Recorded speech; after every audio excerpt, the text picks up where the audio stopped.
নাই। আপনারা দেখছেন বিগত ফ্যাসিস্ট সরকারের আমলে, ঠিক আছে, কে বা কার যারা চেয়ারম্যান হয়েছে কিভাবে হয়েছে। আপনি একটা সমস্যায় পড়ছেন, ধরুন আপনার পারিবারিক একটা ঝামেলা হয়েছে, হ্যাঁ, মানুষের আমাদের দেন দরবার থাকে না, আমাদের গ্রামের জমিদের সংক্রান্ত বিষয় নিয়ে দেন দরবার থাকে। দেখা যাচ্ছে কি অনেকের, হ্যাঁ, দেন দরবার থাকে। তারপরে আপনার ধরেন আপনি মেয়ে বিয়ে দিলেন, মেয়ে শ্বশুর বাড়িতে অনেক সময় একটা সমস্যা হয়, হাসপাতালের ক্ষেত্রে সমস্যা হয়। তখন আমরা প্রথম কোথায় যাই? আমাদের চেয়ারম্যানের কাছে যাই। ঠিক আছে, আমরা একটা জন্ম নিবন্ধন করতে কোথায় যাই? আমাদের চেয়ারম্যানের কাছে যাই।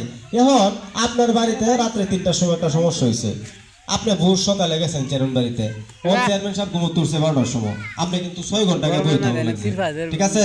এরপরে যাইবেন, যে যাওয়ার পরে দেখা যাবে কি কেন আরে কত লোক ধরে যাওয়ান লাগবো, ঠিক আছে। এইগুলা কিন্তু আমরা বিগত সময় দেখতে আইছি।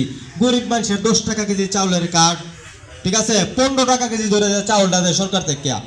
আপনারা যেটা আপনাদের টাকা দিয়ে কিনে আনেন 15 টাকা কেজি ধরে চাউল।